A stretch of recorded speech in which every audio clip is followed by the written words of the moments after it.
I'm Kevin Casey. I'm a professional mixed martial arts fighter. And right now, what I'm about to do is issue a warning out to all other competitors. I don't want overs. I just expect them to happen. Fatty's gonna fatty is real. Oh, give me fucking truth, baby. Come on. Let's go. How have I been this successful in life? Welcome back, folks, for another edition of the MMA Analysis Podcast.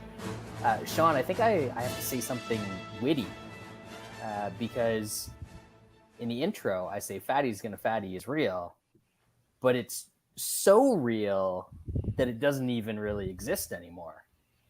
I mean, the same thing happened with my women's overs. Like, they just put them at minus 400 and basically make them unplayable at this point. They catch on eventually, so you got to play it for what it's worth. Took a little bit longer on the big boys, but even the teeth could. When the teeth finally, when the teeth finally catches on your intro, it's over. That's when we've jumped the shark with the old FGF. Hey, it was good to have Contender Series back and him feeding us up some dog fucking winners, though. That was tremendous. Yeah, the gift that keeps on giving.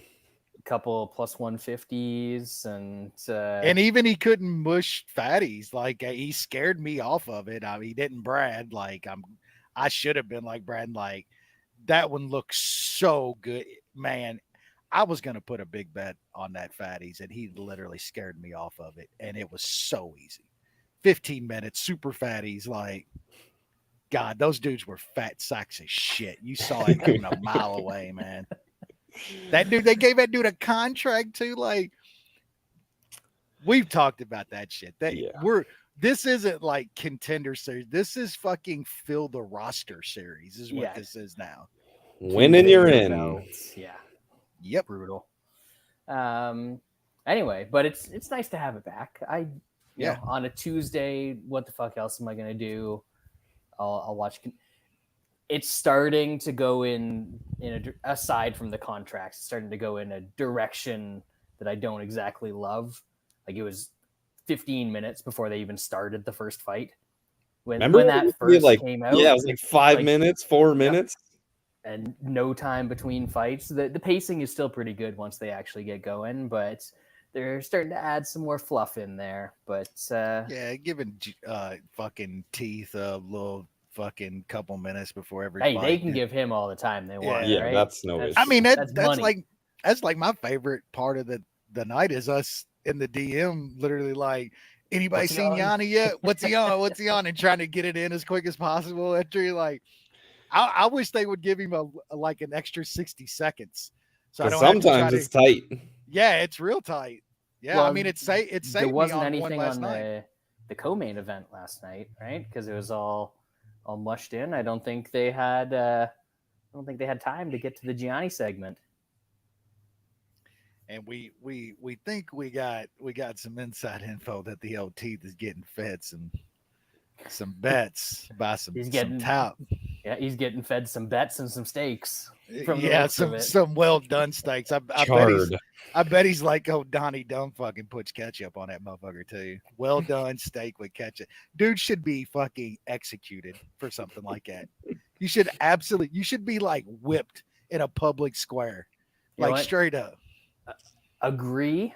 And if it happens, because Ariel's one of those dudes too, right? Ooh, so round him up. If he's done for, it's a lock for the Journalist of the Year. They'll just make it the Ariel Helwani Memorial Award. We already got some advice to maybe place a wager on Ariel. The other one, Bo and I smashed the shit out of some morning combat. Yep. It's Yeah, I looked earlier today. It's down to like plus 150. Oh my god, for best love road it, ride love from it. Opening at 850. That is some CLV, baby. I don't even care if I win anymore. I already won. You already So won for once. We know our boy Bronister is number one anyway. Like Ariel's turned into fucking PR hack almost. He's shilling for fucking DAZN and Showtime and anybody else give him a check. Yep. I mean, he's going back and forth with Dylan Dennis at this point. Like that's the level of journalism. Haven't watched ever. I've seen like clips, obviously. Yeah. But yeah. I've never actually sat down and watched his show. I did I caught most of some of those shows like 10 years ago, like when MMA content was still like very thin and you didn't have a card. Yeah, you didn't have a card every single week, so you needed like some sort of MMA content. You would actually watch interviews with fighters because you didn't see them on your screen literally every other fucking day. But yeah, I mean, nobody got at time this for point that anymore. Who's watching 6 hours of fucking the MMA hour? Motherfucker, this is a 6-hour work day. What are you talking about? Ridiculous. Anyway, I hope the weekends went well. I spent some time up at the cottage, so that means that I barely watched any of this card. Main event put me to sleep. That was wonderful. Tough. It was just brilliant technical skill if you listen to some of these fucking jamokes out there. God damn. But yeah, what I did see, there's some all right stuff. That card was a banger. The card was good. Yeah. Till the main, yeah. So we'll go through that. We got 13 fights coming up this week. No, not Nashville. Last week was Nashville. Back in the Apex, baby. That's why we got an absolute locked and loaded stacked card on Saturday. Yep. Canada co-main event. That's always going to be a good time. Yep. And we're going to see people bet on Canada and see how that goes for them. But we'll get there later on in the show. Was drinking these. I know that I hope we got some rednecks in the chat. Cancel this motherfucker. Drive them crazy. These things are ridiculous. I had the orange one just before we went on. You remember with the orange drink that McDonald's used to have? Oh yeah. The orange one tastes like that. This one tastes just like 7-Up. There's probably so much artificial sweetener in these that I've already got cancer, but I'll enjoy it. Well, delicious cancer. You drink too many of those, Brad. They're going to turn you transgender, bro. That's what I've heard. Watch out. There's microchips and all sorts of stuff in here. You gotta watch out. Keep it away from your frogs. Turn them gay. All right. We'll get to the last week's card. We'll run through the prelims very quickly, as we always tend to do now. Asu Almabayev takes out O'Day Osborne, rear naked choke in the second round. Shaun Woodson did not collapse on himself, managed to stay upright for 15 minutes and win a unanimous decision over Denis Bazooka. Cody Durden takes the decision over Jake Hadley. I know that you guys liked that one, and I kind of steered us away, so my bad. Billy Q, unanimous decision over the Leech. My good on this one, because I kept us from making the under 2.5 a consensus. So I give and I take, it's the way it is. Carlston Harris. God. Third round anaconda choke over our boy, the Bullfrog. I'm sure that we'll have something to say about that one. And Kyler Phillips, unanimous decision over Raoni Barcelos. Lost some money on Raoni. It happens. Shaun. I love the Cody Durden's too dumb to tap. So that's always a win. So that was nice plus money. Jackson, there was definitely some spots where he could have taken the easy way out, and he did not. And Billy Q he just doesn't have big power, so it's just gonna be an overwhelming barrage that he has to use to put you away. And against a little bit better guys, that seems tougher to do. So that kind of sucked on the under 2.5. And the Jeremiah Wells bet is just a perfect encapsulation of my betting this year. Same, bro. Same. Just easy two rounds, and gets just snatched and put to sleep. Wes? I bet Buday as a dog. Wasn't good. Asu might be decent. Got some decent wrestling. Alien Man beat the shit out of Bazooka. That was terrible. Got a nice one with Durden. I hate that fucking guy so much. But the worst. That was a nice price against Hadley, I think. Look, Billy Q, if he can land like that on Damon Jackson and can't get him out of there, you want to talk about no power, like literally no knockout fucking power whatsoever. Because, like, say what you will about Damon Jackson being tough, when he gets landed on clean, he usually goes fucking down. Billy Q landed all over him, had him in some looked like he had him hurt a couple times, but still, Billy Q's fun as hell, man. Like, I'll watch that dude fight anytime. The guy gets cracked. So, I mean, it wasn't like Damon Jackson wasn't piecing that guy up at times. That guy gets hit so much. Like, he's never going to beat any of the upper echelon fighters. He's just never going to do it. He gets hit too much. He can't hurt anybody. Like, he's going to be in fun fights, but he's going to get fucked up if he moves up. He's also 34 years old, so yeah. And just kind of a weakling. Yeah. I thought Barcelos looked really good early in that fight. I ended up playing him. Brian kind of talked me into it. I ended up adding him Saturday. I thought he looked pretty good early, man. He kind of looked like old Hani, but Phillips took over. I still don't think Phillips is gonna be anything, man. Even after watching that, like we talked about last week, we thought he was gonna be really good. He's just not. He's not gonna be anything special. Jeremiah Wells is literally like I don't know if there's been few times I can remember where I've been that pissed off at the end of a fight for losing a bet. He dominated as much as you can dominate a guy.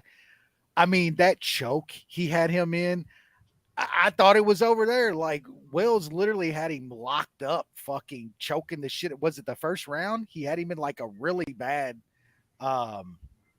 choke in the first round, right? And Harris ended up surviving, beat him up in the second, and it's as dominating a performance as you could have without finishing a guy, and then literally gets caught in some dumbass quick fucking choke, put to sleep too, which I was aggravated, man. That was about. I had a big bet on Wells, dude. I loved him in that fight, and for 2 rounds, you could see why. Like, he was so much better than Harris. Hopefully, we get a line like that against Harris again, because that guy's really, really bad. Like, he's not good. That's an all-timer, man. That like Shaun said, it was Ankalaev still worse. I mean, that dude lost in like the last 3 seconds. 1 second. Didn't even have to tap, he wins. When you get caught in a bear trap, what are you supposed to do? Yeah, Wells went to sleep. He took the man route. Ankalaev tapped like a bitch. I would put it like this: if they made that fight tomorrow at the same line, I would bet double on fucking Jeremiah Wells. I would have double the amount on him. That's how good he looked. I said it too, like right before the third happened, which it didn't look good. I mean, Wells, if he would have started in this game a decade ago, like there's no telling. Like that dude is legitimately fucking good, man. He got caught. That dude's legitimately good. Good wrestling. We always thought his cardio was going to be a problem. Every fight, he literally goes all out, round after round, and is good in the third. The other dude's dying in the third usually. I like Jeremiah Wells quite a bit. It sucks he lost like that. Moving on to the main card, lightweight division. Ludovic Klein puts on a wrestling clinic against that goofy tall bastard, the Baja Man. Unanimous decision. Brad called that. You called that was the path. I just didn't think he had the skills to do it. And I honestly didn't think it was going to happen either. So, should have trusted the instincts. Yeah, you had the instinct of it. Yep. Tanner Boser, the hoser, striking clinic against Alexa Kamer. I checked early on Saturday, and this was down to like minus 130. It went a little bit back up before the fight. I did not understand this one at all. We saw 2 fights in a row where guys who hadn't won fights in forever looked and fought like guys who hadn't won fights in forever. I don't know what Kamer's made of, because Boser does have a little bit of power. I mean, he does. No. He finishes some shitty guys. I don't know. Maybe. I don't know. It was weird because Kamer was a fucking zombie. Boser looked good against guys that don't wrestle. Boser can do okay. Against guys that can wrestle, he's going to get tooled. Pretty much. Man, I will say Boser for this fight looked physically as good as he's ever looked. Ever. Like that dude looked in tremendous shape. I mean, he was really soft at heavyweight. But even his first fight at 205, like he still looked a little soft. He looked in great shape. Yeah, I mean, this line was stupid. If you can't take Boser down, if you're not even going to try to take him down, he's going to outstrike a lot of guys. He's got really clean hands, good power. Kamer lasting, that was pretty insane because Boser teed off on that guy. Kamer early tried to get him to the cage a couple times, and Boser looked really good working off of the cage. Like usually guys get a hold of him there, and he's getting trip takedown. He got off of the cage a couple times early and looked good doing it. I mean, if he can do that at 205, not let guys take him down, not get grinded up against the cage, can move off and strike, that guy's pretty good, man. Got a hell of a chin, good power, good striking. Crazy line. Hopefully they keep disrespecting him for a little bit. Not a lot of good wrestlers at 205. That helps. Yeah, featherweight division. The other guy that hadn't won in forever, Gavin Tucker, got triangled and then armbarred and then triangled again and then armbarred some more. Eventually he tapped to old soccer mom Lopez. He does look like a Karen, don't he? I just want to call him Karen. Everything. Karen Lopes. Sorry. Yeah, I think he might be pretty good. Judging from his first fight, I think we had a pretty good inkling, and this might be a little bit more confirmation. He's fun regardless. I mean, Tucker got of course, the perfect dick kick in before he just got absolutely tooled. It's been a while since I've seen one as clean as that. That was right on the button. Yeah, that's highlight real shit, man. I know it's not doing it against an amazing opponent, but it's still wicked to see in the UFC. Wes? Yeah, I mean, highlight real finish. Like Shaun said, kid's gonna be fun regardless. I think he might be good, but I think we still need to see a little more because it was a dude that hadn't fought in a couple years. Probably Canadian. kid's probably good. Fun regardless. Don't call management. Let the soccer mom fight. I'm sure somebody probably like tweeted this after the fight, but when was the last time there were 0 strikes landed in a UFC fight? I'm not sure. I know there was one very important strike landed, but it doesn't count on the official record. I don't know if there's I don't remember seeing that anybody talked about it on Twitter, because of course it, the live striking is not the final striking, so I don't remember seeing any of that. I saw him talking about the main, but not this one. The main was like the 5th lowest combined strikes in a 5-round fight. Yep. And I thought you were gonna say there were 0 strikes landed in that one too. Like 3 of the fights were like way back when dudes just humped, like some Severin shit or something. Like a few of them were like way back. That's how bad that fight was. Yeah, it's we'll get there. I don't think we'll spend too much time on it. Nope. Light heavyweight division again. This one didn't take too much time. Dustin Jacoby knocks out Kenny Nunchucks.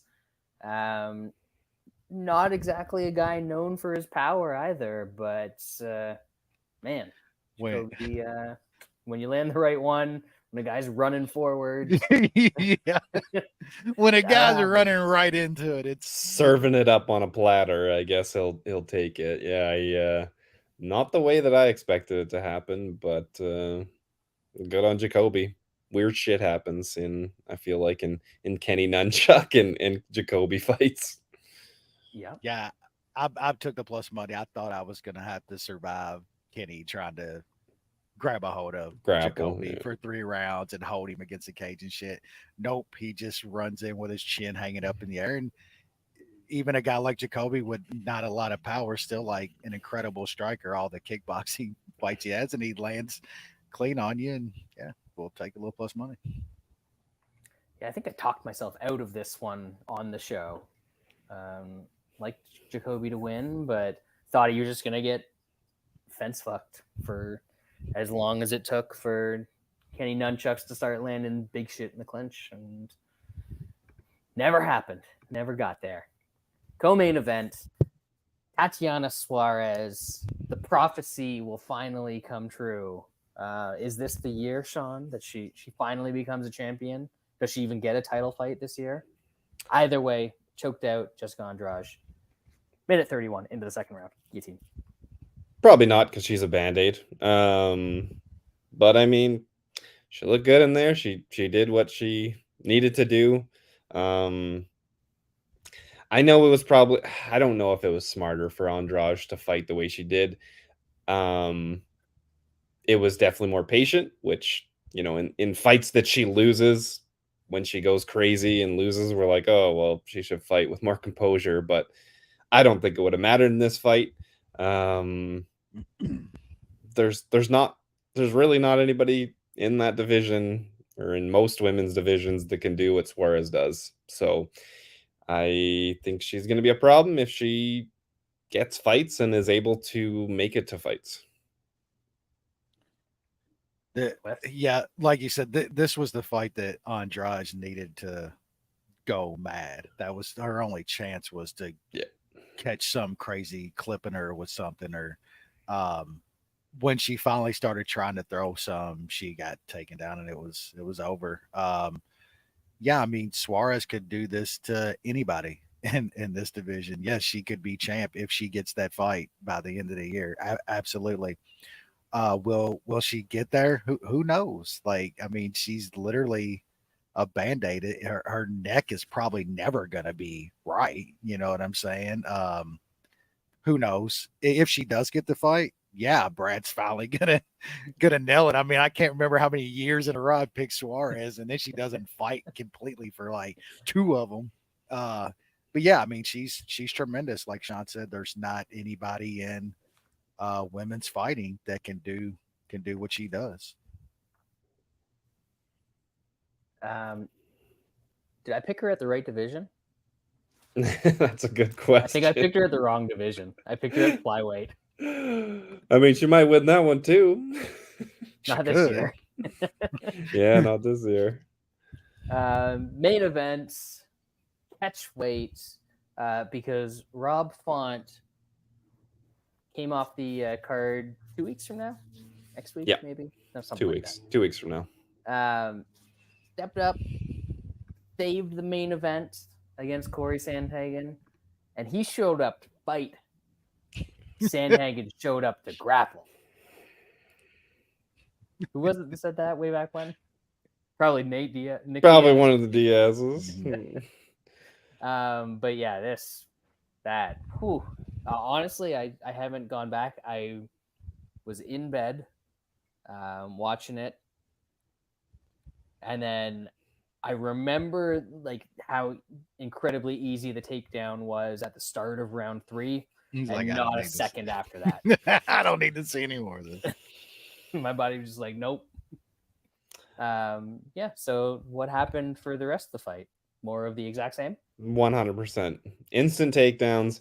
And then Rob Font decides to grapple in round 5?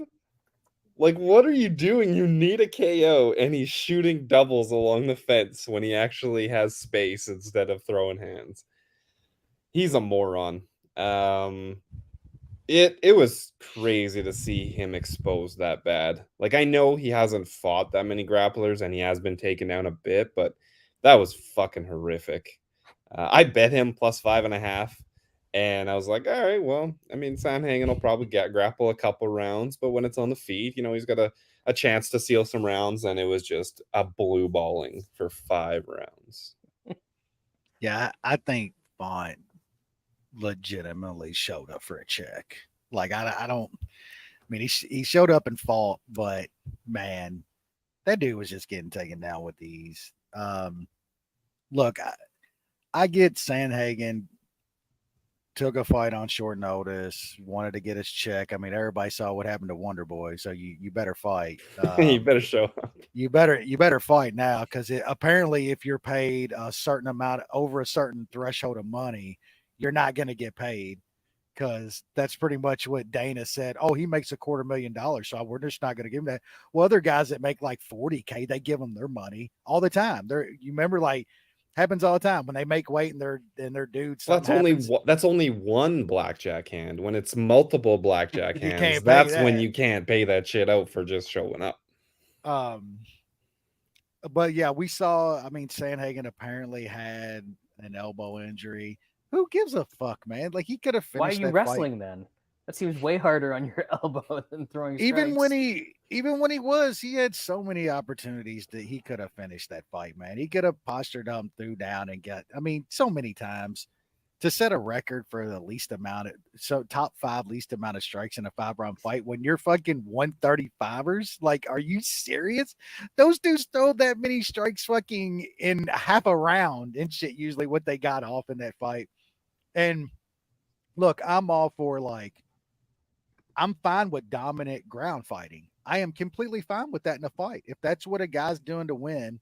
But don't sit there and, like, these people are talking now, like, tell me that was some, like, technical dominant performance. He showed up and did what he had to do. We all saw that fight, man. We all saw him do absolutely nothing. He was there to get paid.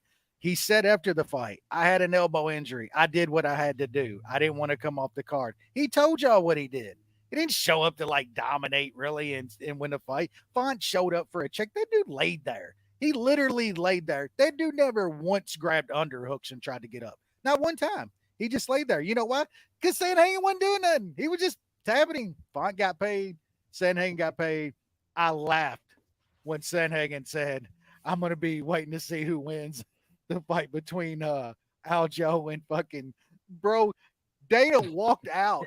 Like, I don't get, Dana's not the end all be all, but when it comes to picking who's going to get another title shot, when he walks out of your fight in the 4th round, bro, you ain't getting a fucking title shot next time. It don't matter anyway. He's going to get surgery this week. He's going to be out for fucking months. Who cares? That elbow didn't look right, man. Like, he posted a pic, man, and that thing was kind kind of nasty. I still don't care, man. You show up to fight, you don't lay on a guy for 25. A dude that's laying there like a fish too, just begging for you to end. There was just no, like, I could see if there was some danger coming back. There really wasn't there. He did get Font in a pretty deep choke in like what in the fifth. Was it the fifth? It was might have been the fourth or something. It was fairly late. Round. Yeah. Yeah, but I mean, he didn't like sell out for anything though. Like he could have probably pulled that off if he would have just sold out for it. He gave up 0 position. Like, come on, man. Don't be talking about title shots after a performance like that. Especially when it's completely against how he would normally fight. Yeah. Yeah. Like if it's, I don't know, who's a boring dude at bantamweight. I don't know, just somebody that comes out there. John Fitch comes out and just hugs somebody to death. I'm not shocked by it, but somebody like him doing it, different story.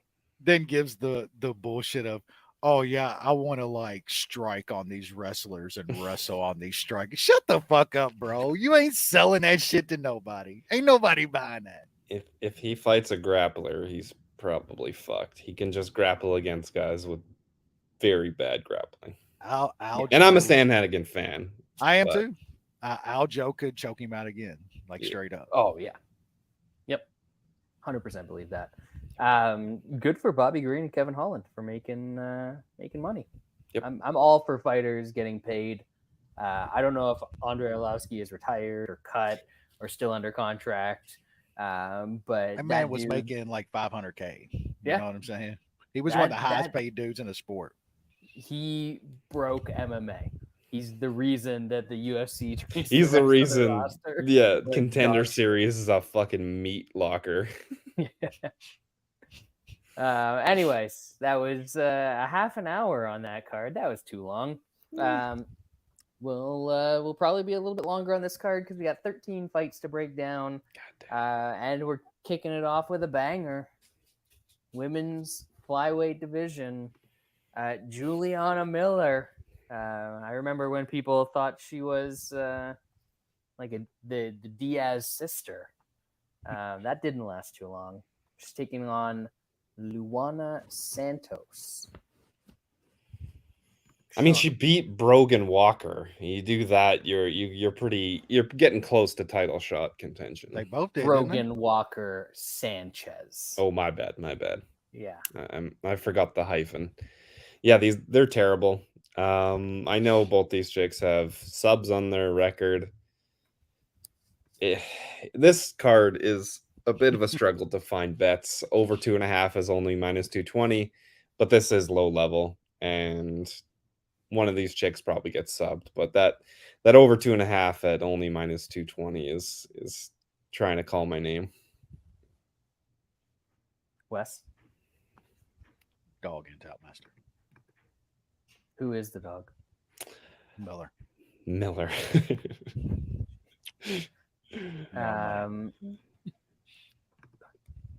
Yeah, I got nothing here. I've never seen Santos fight and only passingly seen Miller fight. She was a tough winner, right? Yeah, she beat Brogan. Oh, that was the tough finale. I thought that was just like an Invicta prelim or something like that. Anyway, yeah. Could have been. Don't care. Moving on. Bantamweight division. Jose Johnson. He was on Contender Series a couple times or something like that. He's taking on Damon Blackshear. Shaun. I don't know. It's probably Blackshear, but I don't know. That guy's seems to be like he does all right, but he's a bit of a head case. He's probably the better guy here, but laying -200 on a guy like that is too rich for my blood. But I'll pick Blackshear. Wesley. Blackshear should smoking, but he's way too much of a flake to lay -200 on him. Do we have a price on Blackshear by sub yet? No. Should. Oh no, because this was a late notice ad.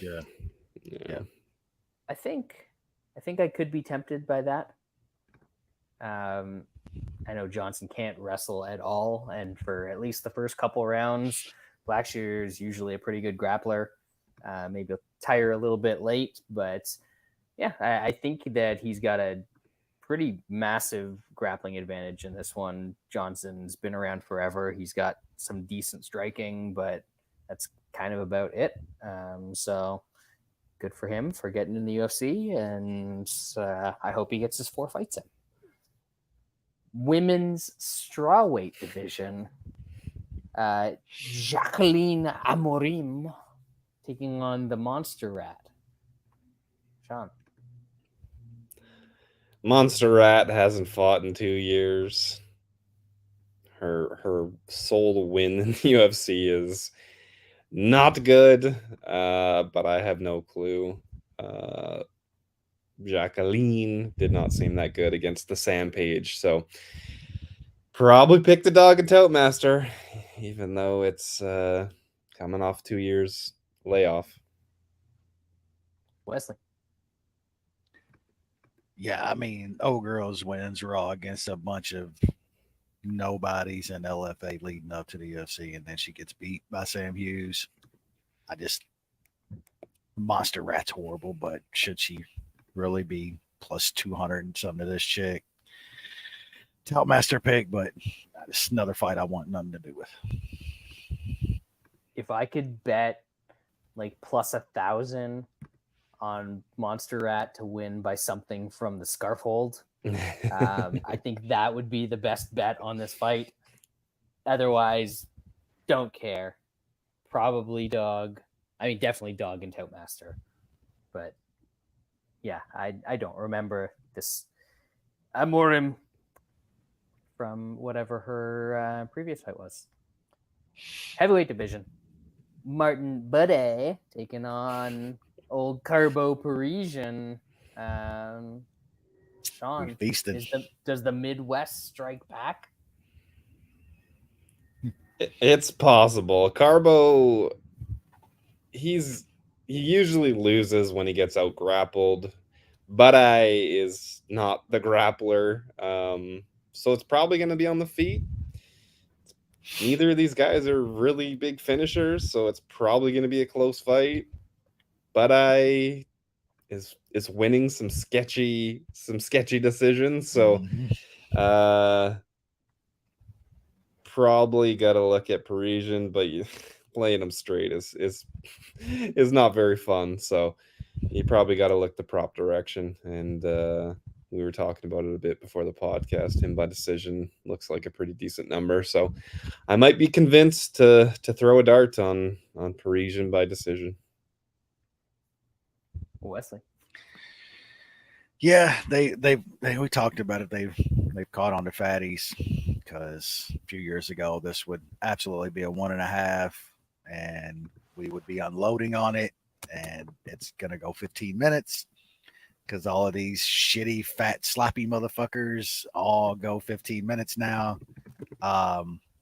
Like Uberim is not walking through that door anymore, Just let them do drugs, man. Yeah, we need drugs. This is what happens. This is what fucking happens when we don't let them do drugs. Buday is horrible, man. Like, he's been in like some really close, questionable decisions against some bad guys. Like Shaun said, if you're not taking Parisian down and laying on top of him, it's gonna be close. He's gonna make a close fight. This is gonna go 15 minutes. I might get in on some super fatties. I think it's around minus 120 or so right now, but man, that Parisian decision price is stupid. Like, it's just stupid. Even if he loses this fight, it's gonna be a close, possibly split decision. And how can you not take some plus 350 on that outcome? I'll be happy holding my ticket, I think, at the bell. Win or lose, plus 350 on Parisian decision. Got to take some of that. When do you guys get the old legal betting, Wes? Supposed to be sometime in September before college football starts, they're saying. Gotcha. Because Old 365 has Parisian decision at plus 425. Ooh. Yep. Yeah. That's insane, man. Like, that's crazy. That's a crazy price. So yeah, I'm gonna have to hop on that. It's I mean, he's not good. This is a dude that went to a split decision with Roque Martinez. T-shirt in the pool, legendary scrap, that one. But I think this is just gonna, like, Buday does not separate himself from his opponents at all. He likes to hug. He was the one that on Contender Series they were going on and on about how devastating his knees to the thigh were, right? I think that's against Lorenzo Hood. Yeah, I'm pretty sure that was the fight. Somebody can go back and check me on that if they really want to dive into the Buday archives. But he is not a devastating fighter in any way, shape, or form.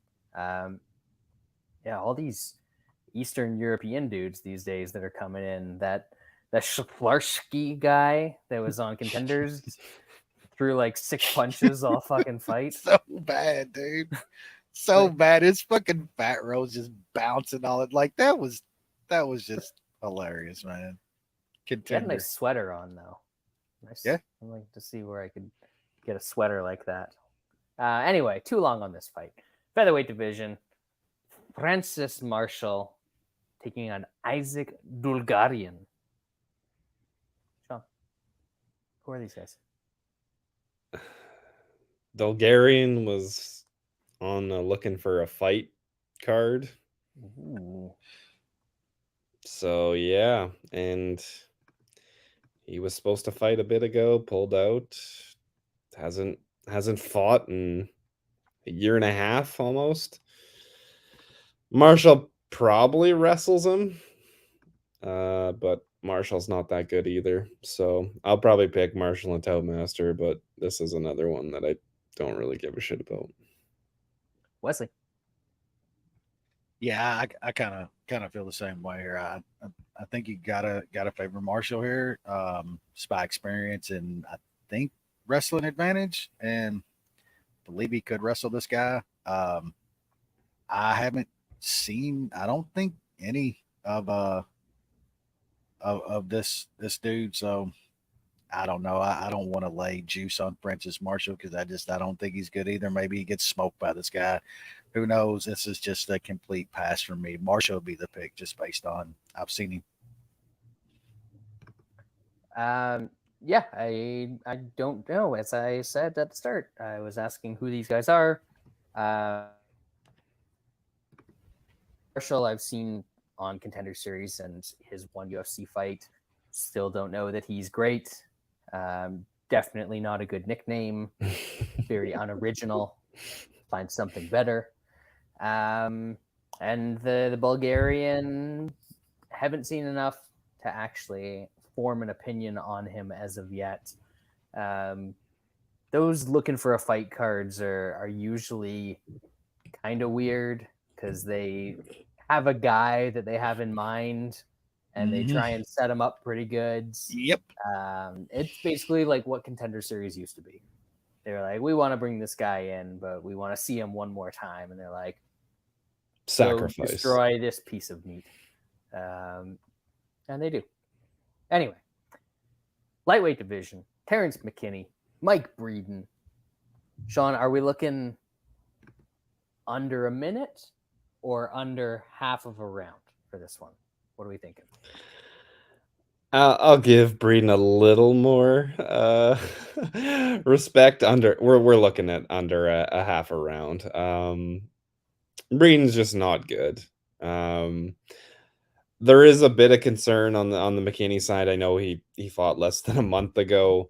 There was obviously some fuckery in that fight with the cage grabbing and shit like that. I still think he's good, like good offensively. He's lost to pretty damn good fighters.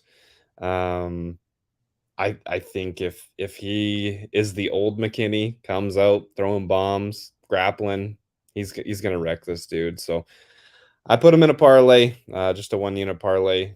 It is a bit sketchy with the turnaround. This is already his third fight in 2023, but I think the skill gap here is just extremely large. So if McKinney shows up, this should be easy for him. Wesley. Yeah, I don't have too much to add. I think McKinney shows up. I think it's a get right fight for him. He's gonna smoke Breeden. This guy's terrible. McKinney just throws, does his thing, gets him out of there in the first. I like McKinney. I'm parlaying him as well. Yeah, like McKinney is minus 275 and his round one is minus 150. Breeden is when like Alex Hernandez was at his absolute bottom. Breeden was the guy that they brought in. We were like, oh, this is the dude that Alex Hernandez is going to knock out in the first round to get back on track. I don't see why that changes with Terrence McKinney. Maybe if you can find a good price on either the round one KO or round one sub, that might be worth a look. But other than that, like inside's like 210 or something like that, minus 210. So you're saving a little bit on McKinney inside. Not much, straight, but not it's much. It's not even enough that you could play it straight, really. You'd still have to parlay it. So in those cases, I'd just take the money line. Anyway, I don't know where Jordan Breen is. I think he lives in like Halifax or something like that. I think he did like a Patreon thing for a while, but that's an old dude that I listened to. I don't know if Wes ever listened to his stuff, but back in the old long days, time ago. That's 20. It's almost 20 years ago. Long time ago. Listened to him on the bus on my way to class and university. So yeah, it's just about 20 years at this point. But that used to be fun.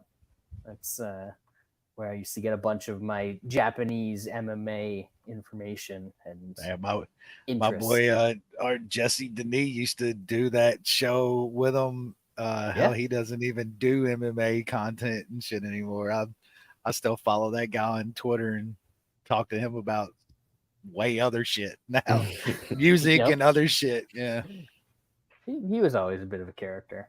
There's been some good folks that have generally gotten away from MMA over time because they're smart. I think we're kind of in the same boat. We don't really interact with the MMA community. Not to our own detriment. Not the newer. They can have it. Yep. Anyway, we are on to the bantamweight division. JP Vlismas takes on JP Bays takes on Marcus McGhee. Shaun. There's no way this guy's 33. There's no way.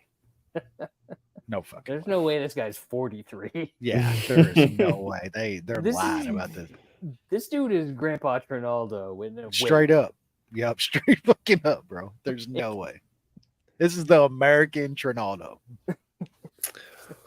I have no idea why JP Bays is still in the UFC. 3 losses, getting smoked in all of them. This is sacrifice right here. Marcus McGhee, he might be 33 going on 55, but he's still going to be enough to absolutely obliterate JP Bays. Wes? Yeah, I mean, I think he's going to smoke him as well. I don't know. This is one that's minus 300. He's decent. He's going to smoke Bass, but it's just this isn't a guy that I'm going to lay that kind of price on. I don't. Something could happen here on a minus 300. Like there's a chance. So I think McGhee smokes him, but there's no way I'm laying that kind of price on this guy. His inside's like minus 210 again. Do you want this or do you want McKinney? You know, I'll take McKinney kind of in the same sort of spot. Yeah, this price is way too long. The American Grandpa is like probably gonna win and land something big. But honestly, if this turns into a wrestling match, a grappling match, who knows? Yeah, I think who he's knows? probably in some trouble. He can grapple a little bit. He's not a tremendous grappler by any means, but he can do a bit. And I think he can do enough to kind of wear this dude out. So I can't be dumb enough to actually bet this, but I might be dumb enough to actually bet this. So has see. Baz like shed the mental weight of his girl fucking doing him like that? He's finally free, broken free of all that. It's been a while, right? It's been a little bit. Yeah, a little bit. I mean, after you get smoked by Cody Durden, you got to reevaluate some things. So he's got to be in a better headspace this time around. There's got to be like a South African country song written about JP Baz. Like he just needs to go hang around old DDP. You know? Yeah, get his confidence back. That dude's not short on confidence. Got to get some of the true African blood flowing through your veins, bro. Can you imagine if they're training together? What is Drickus saying about his opponent right now?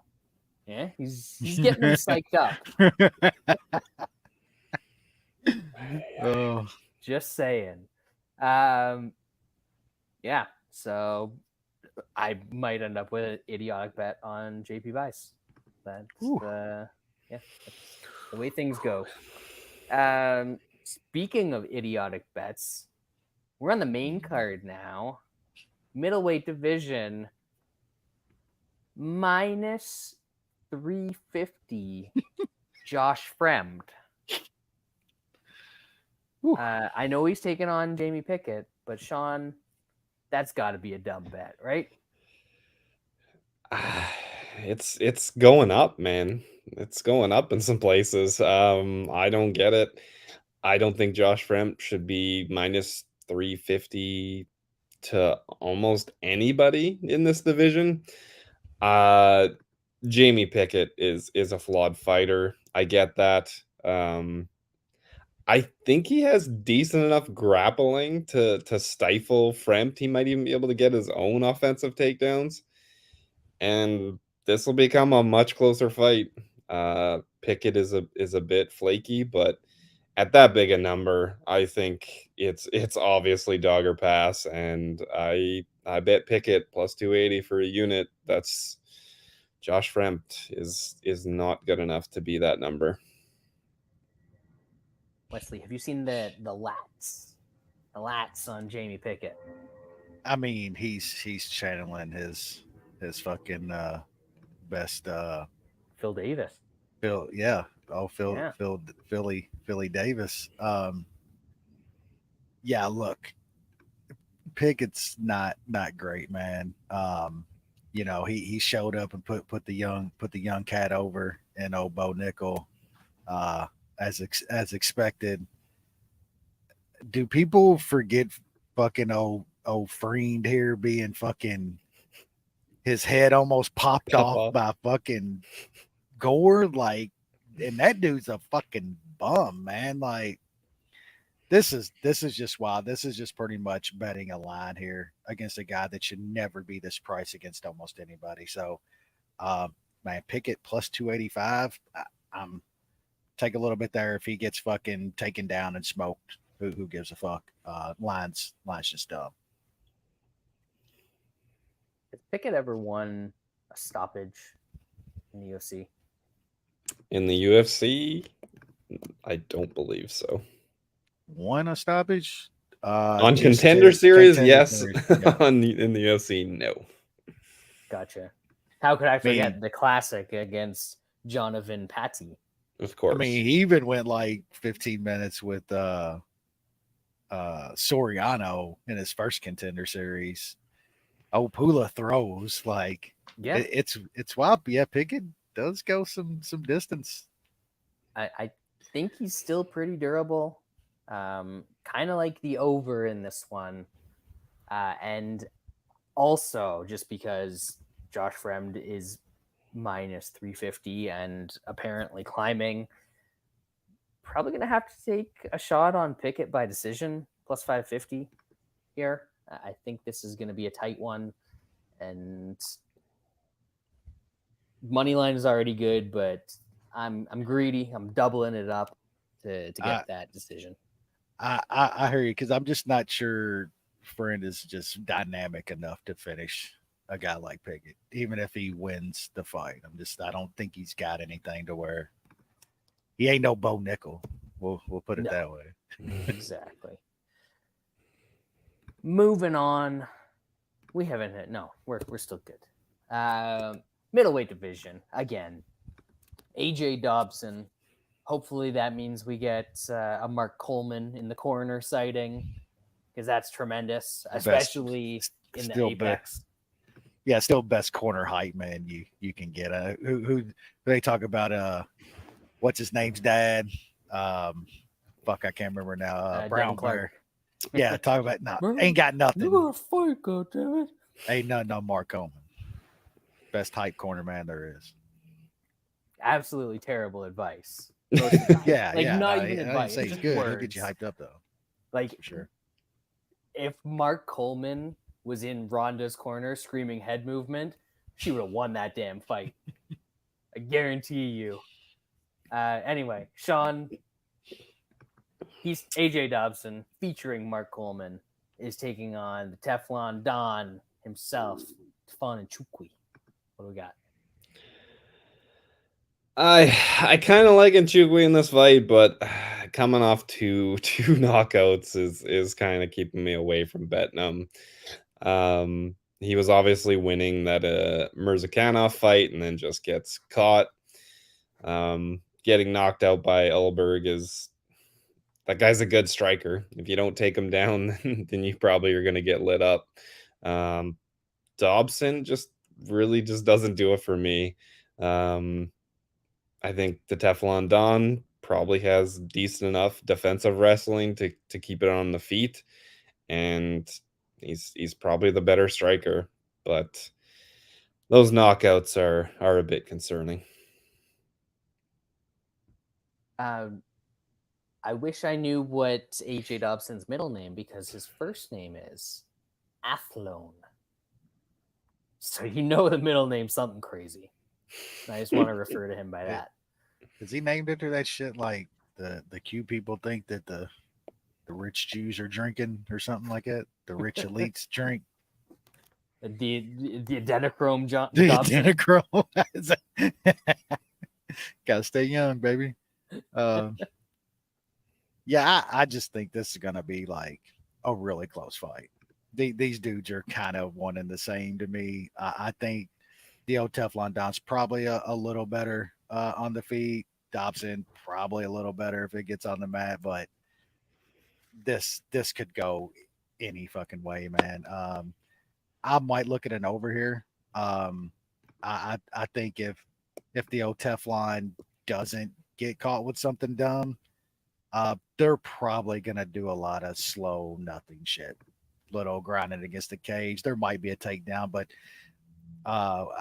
we've seen no Teflon Don get taken down before, and the dude's hard to finish. You're not really pulling anything off on him on the mat. I don't think Dobson's good enough to sub him here or anything. So I might look at an over if anything here.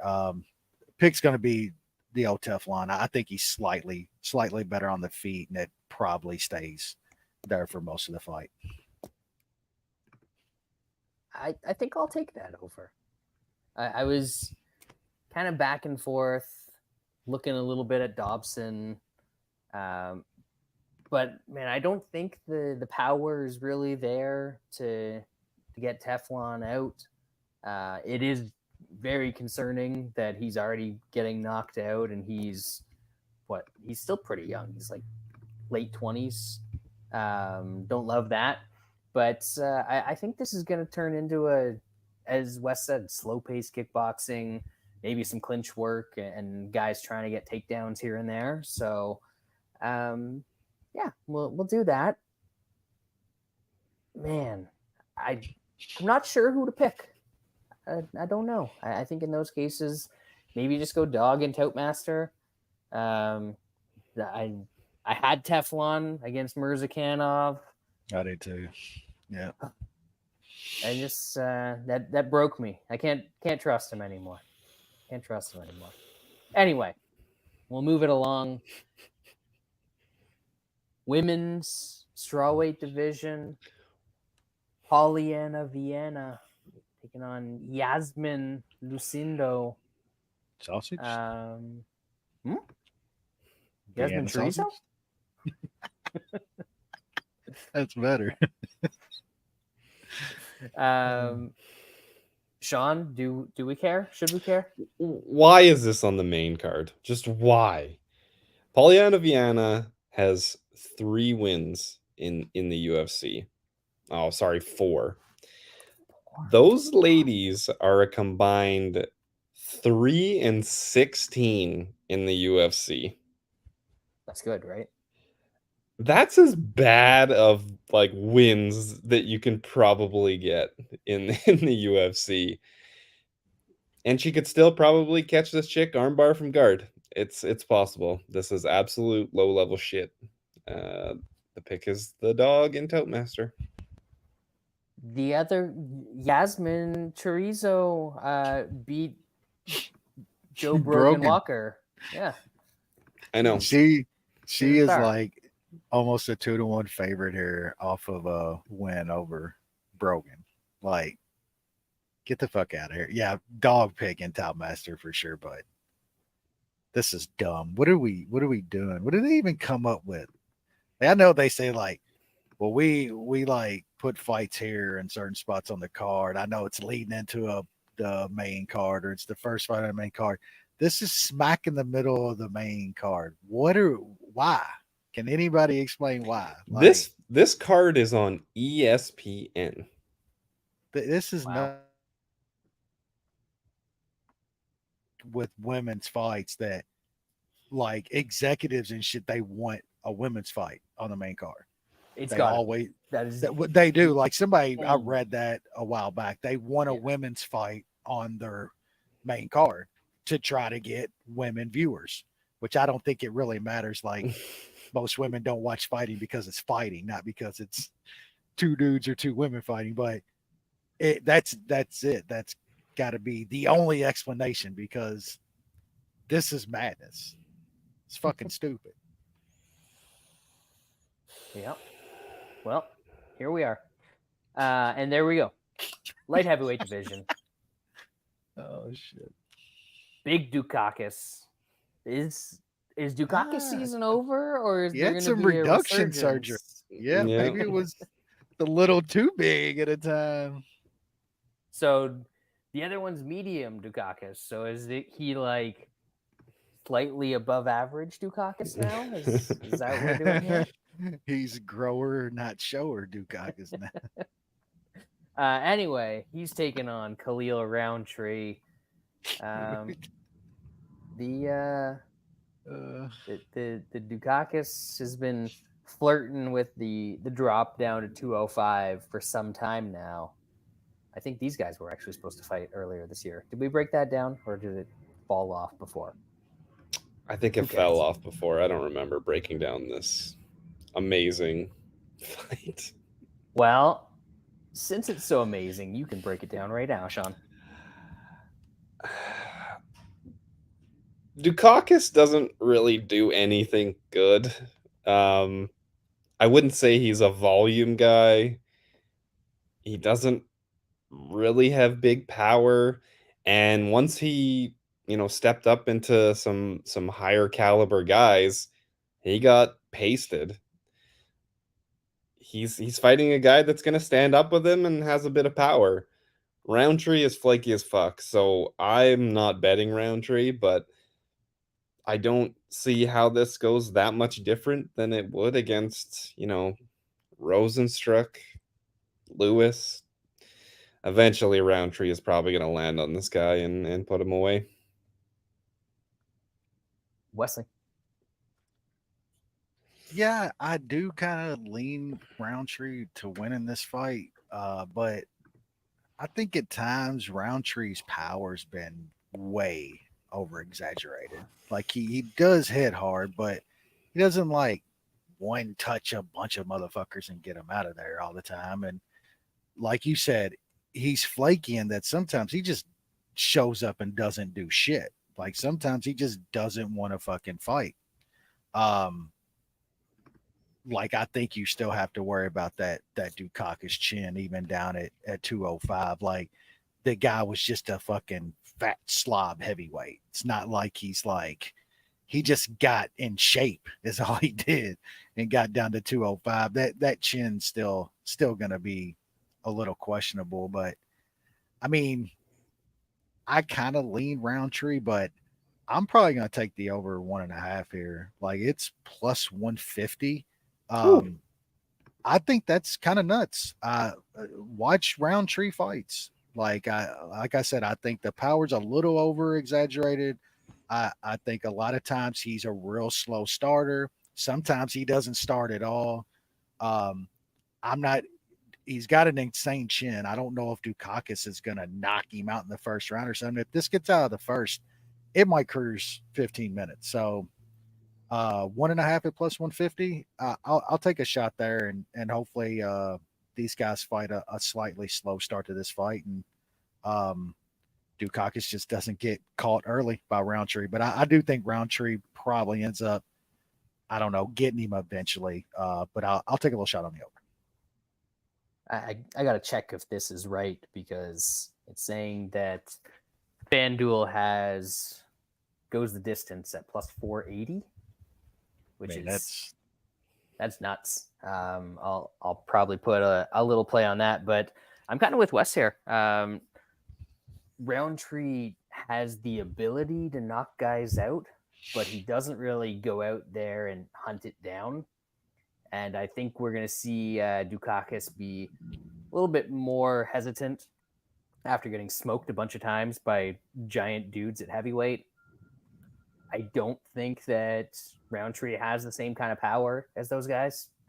So I think we're in for him just being a better kickboxer than Daukaus for pretty much the duration of this fight. And it's going to depend on how much Daukaus wants to actually engage. If he comes out there and goes after it, yeah, he could get sat down on his ass and put out. But if he's got any sort of cautious approach, I think this has a good chance of getting deep, if not hitting the cards. So we'll play the over. We'll take a little shot on that. Goes the distance if that price is accurate, and see what else we can do, as this will be our substitute fatties for the evening. Former fatties, maybe still current fatty. I don't know. He had a lot to lose. Yeah. Co-main event, featherweight division. Hakeem Dawodu, Canadian, taking on Cub Swanson.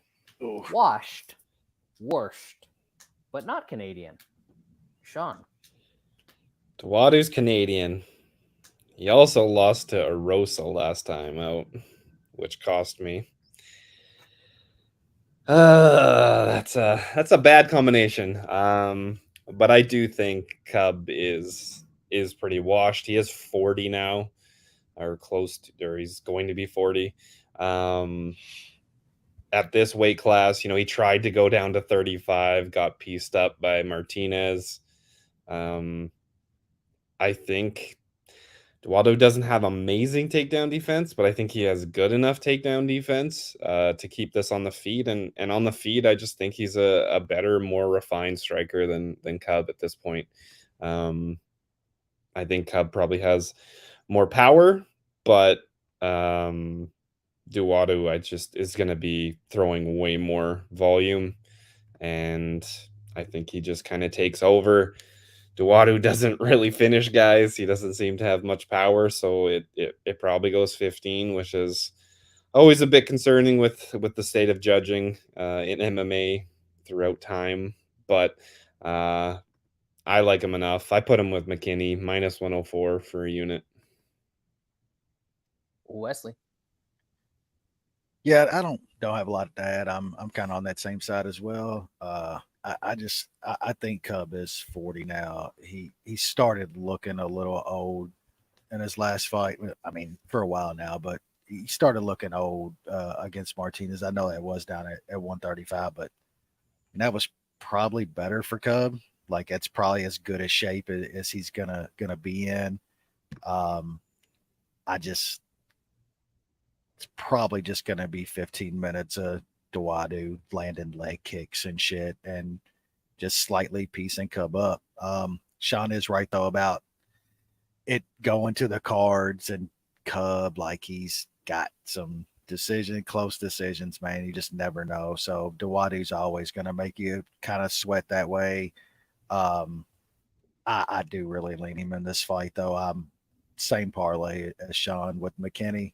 I don't know. I guess it will be a little, I will be a little puckered up if this goes 15, because it could be close. It's Dawodu, man. It's Canadian. We've seen it, but yeah, I like him in the spot.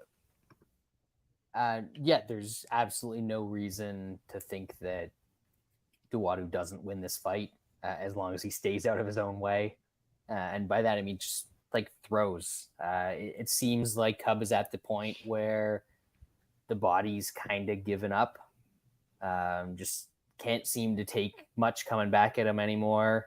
And I don't know if a technical kickboxer is the guy you want to be facing in that situation. Maybe Cub's still crazy enough that he comes forward and throws and makes it a dogfight. And Dawodu doesn't have the most finishing power, so that could get a little sketchy. But yeah, I just think this is probably going to be a guy looking pretty old against a better kickboxer, and not able to do much about it. So not going to bet Dawodu though. It's just, can't trust him. Canadians. Ugh. You know what I mean? The worst, bro. The fucking worst. Main event, welterweight division. This one, this was supposed to be the fight all along. Yeah, for some reason I thought it wasn't. Anyway, maybe that's because one guy had, his brain bleeding and shit. But whatever. He can fight anyway. Yeah, he's good. The scan's good. The scan's good, bro. That fella is Vicente Luque, and he is taking on Rafael dos Anjos, who, if I had one fighter that I had to fight, if my brain was bleeding, I'd be like, please don't hurt me too much. It would be Demi and Maya. But second would maybe be Rafael dos Anjos. We'll see. Is he going to have mercy on the poor fella, Shaun? Or is he just is it over? Aneurysm City. I'm not putting that out there. It is concerning. And I'm surprised that, I don't know if this got leaked out or it's just public knowledge and this has never happened before. I'm not too sure, but yeah, that's very concerning. Luque has been in absolute wars, even in fights that he's won. He's had to come back, or he's just taken a lot of damage and fights through it and gets finishes. He is not a young fighter in fight years. He is young in his years of birth, but that is an old 31. I like RDA in this fight. The brain bleed shit is adding to that. That is very concerning. RDA is still a very, very good fighter. He was doing decently well against an extremely good striker in Fiziev when it was on the feet. I know he got finished in the end, but I thought he was doing pretty well for the most part during that fight. And then he had a nice bounce back against the blob that is Brian Barberina. RDA's grappling is very, very good. I think he gets Luque down. I don't think he gets caught in the darce like some other people. I just think RDA is still very good, even at his age. He's one of the best all-around fighters, and he's a great test.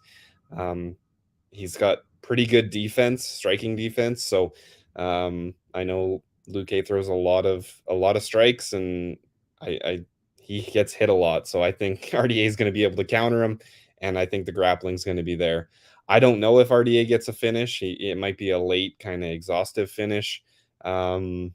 I think gets takedowns. I really like RDA here. It's a good spot in my opinion. So I got 3 units on him. There's not many spots on this card that I like, so I probably loaded up a bit more than I probably should have on RDA, but I got 3 units on him at -112.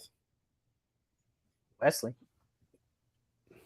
Yeah, it's pretty sad to see the state of Luque coming into this, man, because dude, you want to talk about one of my favorite fighters at a certain period of time recently in all of the fight game. Man, Luque was just a madman, but dude, it's absolutely catching up. And I mean, I know one thing, RDA isn't going to have his fucking brain explode in this fight.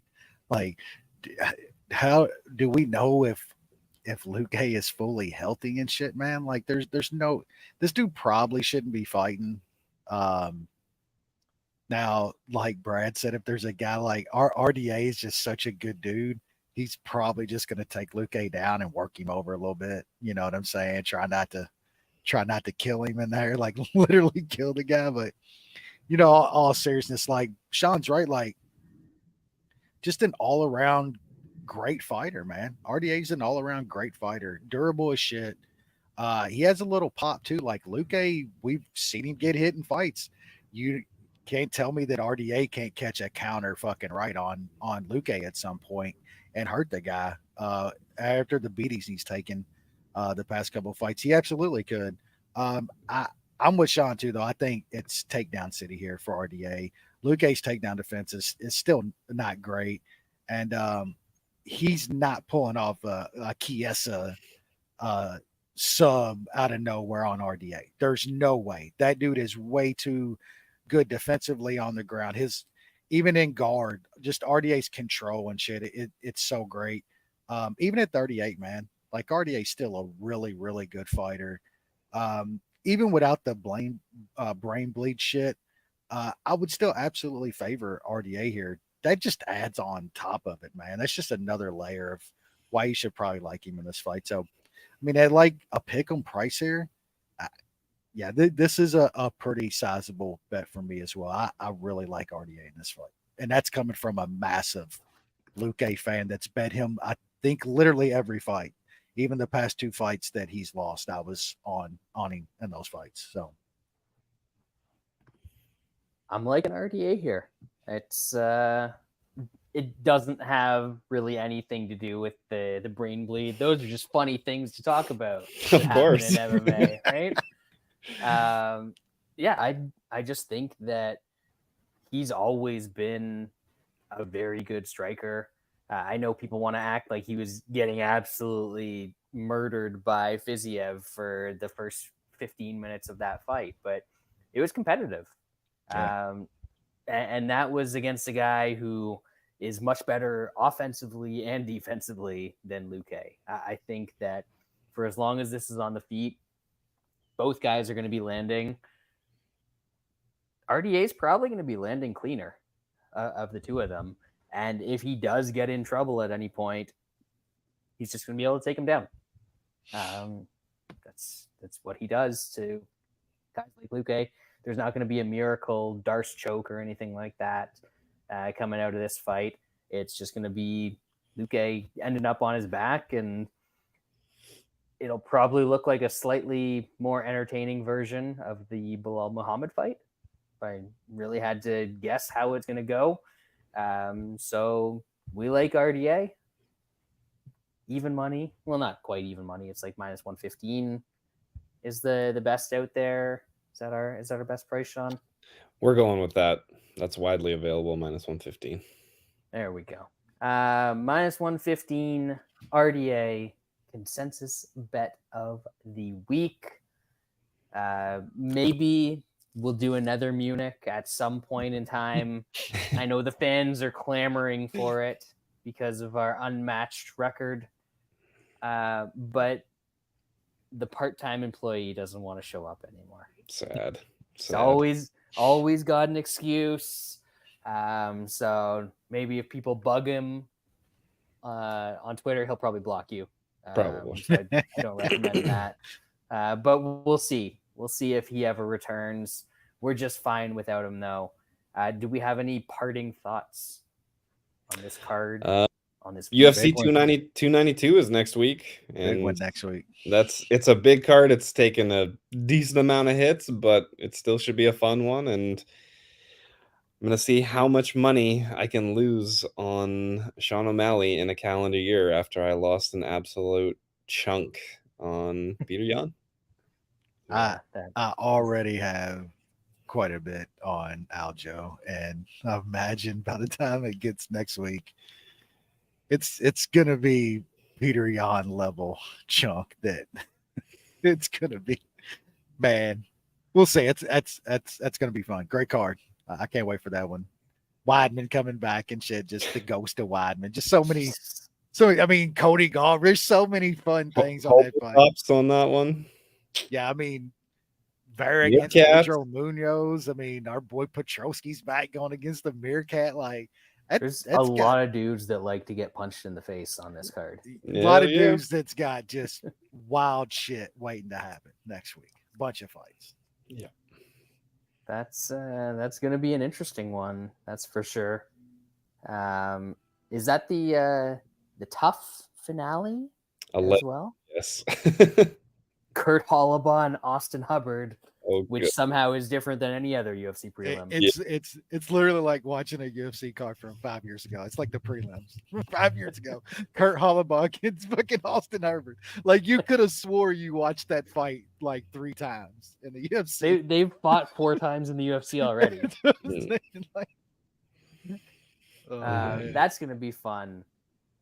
Most importantly this weekend, though, CEBL championship weekend. That's what all the sharps are betting. Canadian basketball. But yeah, that's it for me, Shaun. I thought you already hit the intro. I did. Try and time it just right, but I couldn't manage it in the 30 seconds. So we're just gonna have to do it. I'll talk about basketball. But we'll see you all next week for a fun UFC 292.